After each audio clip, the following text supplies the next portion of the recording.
안녕하세요, 오토헤럴드 김은기입니다. 오늘은 지난 5월 푸조 라인업에 신규 투입된 C세그먼트 SUV 408을 만나볼 텐데요. 오늘은 좀 장거리 시승을 해보겠습니다. 서울을 출발해서 전주를 왕복하는 코스인데요. 일단 지금 현재 위치가 전주에 도착했습니다. 현재 시간이 5시를 좀 넘었고요. 약 200km를 주행을 했는데요. 연비가 16.3km/L를 찍고 있습니다. 일단 주차를 해서 408의 내외관을 좀 더 자세히 살펴보고 마무리 시승을 한번 진행해 보겠습니다. 먼저 408은 SUV로 분류되지만 사실 르노코리아 XM3처럼 크로스오버 성격이 강해 보이는 차량인데요. 차체 크기는 전장, 전폭, 전고가 각각 4700mm, 1850mm, 1485mm의 휠베이스 2790mm로 꽤 여유로운 크기의 차체를 나타내고 있습니다. 전반적으로 패스트백 스타일을 띠고 있고요. 앞서 출시된 신형 308과도 유사한 패밀리 룩을 이루고 있는 모습입니다. 푸조 408 같은 경우는 앞서 출시된 308 그리고 DS4, 오펠 아스트라 등에 사용되는 EMP2 V3 플랫폼을 사용하고 있는데요.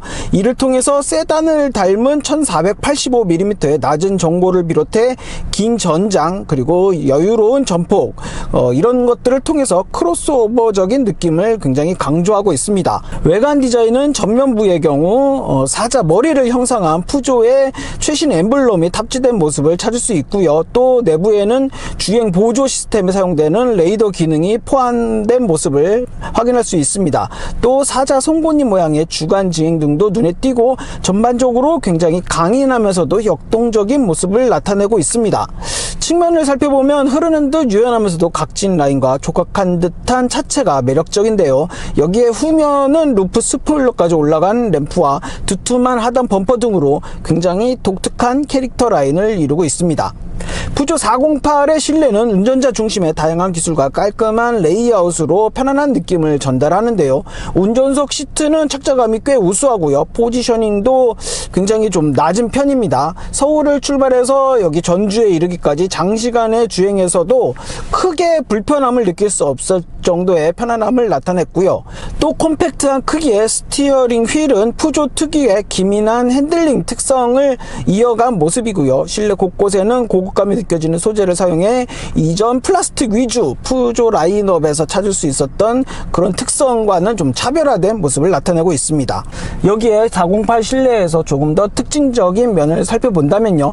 10인치 고해상도 센터 디스플레이가 탑재되어서 응답성과 사용감이 굉장히 우수하고요. 또 무선으로 애플 카플레이와 구글 안드로이드 오토를 사용할 수 있습니다. 미러링을 통해 사용하는 방식을 보여주고 있고요. 또 10인치 3D 계기판은 시인성이 우수하고 센터 패시아의 공조, 전화, 미디어 등을 직관적으로 제어할 수 있는 토글 스위치도 눈에 뜹니다. 408 파워트레인은 1.2L 퓨어테크 엔진과 8당 자동 변속기 조합이 이루어졌는데요. 이를 통해 최고 출력 131마력과 최대 토크 23.5kgm를 발휘합니다. 복합 연비는 12.9km/L를 기록했고요. 408의 공차 중량은 최대 1455kg으로 경쟁 모델에 비해 상대적으로 꽤 가벼운 모습을 나타내고 있고요. 참고로 트렁크 용량은 기본 536L, 폴딩 시 1611L의 넉넉한 공간을 나타내고 있습니다.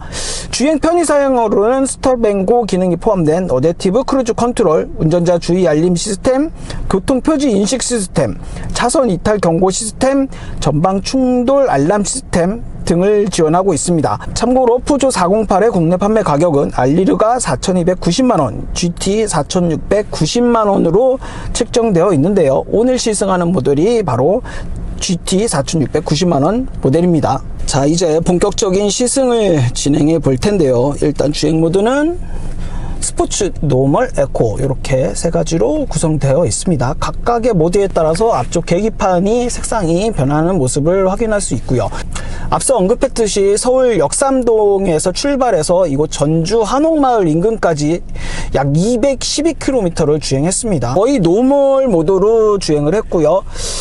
앞쪽 계기판을 보시면 평균 연비가 16.3km/L를 기록하고 있습니다. 실제 주행에서는 복합연비보다는 꽤 높은 수치를 나타내는 부분을 확인할 수 있고요. 또 그리고 실내도 외관만큼의 스포티한 구성을 갖추고 있고요. 무엇보다 이 408에서 가장 눈에 띄는 부분은 3D 클러스터를 꼽을 수 있겠습니다. 저는 지금 2D로 해놨지만 3D로 하면 좀 더 입체적인 화면 구성을 나타내고 있고요. 스티어링 휠은 위아래가 잘린 모습이고 새롭게 바뀐 푸조 엠블렘도 굉장히 눈에 띕니다. 사실 408 같은 경우는 이 스포츠 모드가 가장 이 차체 밸런스와 잘 어울리는 주행 모드인 것 같습니다. 노멀 모드에서는 완전히 편하다기보다는 살짝 그야말로 노멀한 주행 성능을 나타냈는데요. 그 노멀함이 약간은 연비에 치우쳐진 모습 또한 확인할 수 있습니다. 하지만 노멀 모드가 아니라 스포츠 모드로 주행을 하다 보면 차량의 성격이 외관 디자인에 굉장히 스포티하고 역동적인 모습과 아주 궁합이 잘 맞습니다. 엔진 성능도 배기량이나 기통수 대비 굉장히 카랑카랑한 느낌을 전달하고 이 출력과 토크가 고스란히 이 차체로 전달되는 모습입니다. 굉장히 좀 탄력적인 느낌의 주행감을 나타내고 있고요. 앞서 푸조 라인업에서 느껴졌던 아주 기민한 핸들링 성능도 고스란히 전달되고 있습니다. 다만 요 408 같은 경우는 요 서스펜션 느낌인데요. 조금 더 이 주행 모드에 따른 서스펜션의 감쇄력을 조정해서 승차감을 좀 더 유연하게 바꿀 수 있는 그런 부분은 조금 아쉽게 생각됩니다. 사실 뭐 스포츠 모드 아니고 노말로 주행해도 약간 그 카랑카랑한 엔진음이 덜 들릴 뿐이지 이 가속 페달에 따른 반응은 꽤 즉각적으로 이루어지는 모습을 확인할 수 있습니다. 현재는 뭐 국도를 달리고 있어서 뭐 그렇게 속력을 더할 수는 없지만 앞서 서울에서 출발해서 이곳 전주까지 내려오는데 고속도로 위주로 주행을 해봤고요. 주행 보조 시스템 또한 스티어링 휠 왼쪽에 위치한 버튼을 이용해서 아주 간단하게 조작이 되고 그리고 또 굉장히 좀 완성도 높은 모습을 확인할 수 있었습니다. 그리고 중고속에서 고속으로 넘어갈 때의 추월 가속력도 배기량 같은 걸 감안하면 높은 수준의 성능을 나타냈고요. 408 같은 경우는 굉장히 실내가 외관에서 보여지는 것보다 꽤 넓습니다. 2열의 무릎 공간도 생각보다 여유롭고요. 트렁크 공간도 꽤 앞서 언급했던 수치보다 체감적으로는 굉장히 여유롭게 느껴지고요. 408을 오래간만에 다시 장거리 주행해서 경험을 해보고 있는데요.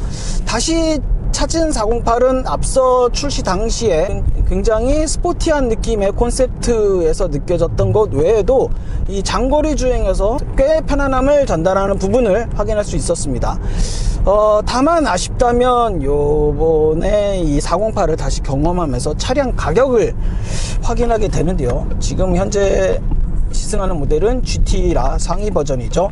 4천만원 후반대에 걸쳐져 있는 판매 가격이 살짝 좀 부담스럽게 느껴지기도 합니다. 이 디자인 정체성이 많이 바뀐 푸조 브랜드는 폭스바겐과도 또 비교해 볼 수 있겠는데요. 폭스바겐보다는 또 이 디자인의 변별력을 갖추고 있고 상품성에서도 확실히 좀 더 고급스러운 모습을 확인할 수 있는 부분도 특징이라고 볼 수 있겠습니다. 오늘은 이렇게 서울에서 전주에 이르는 장거리 시승을 오랜만에 푸조 408을 타고 진행해 봤고요. 저는 지금까지 오토헤럴드 김은규였습니다.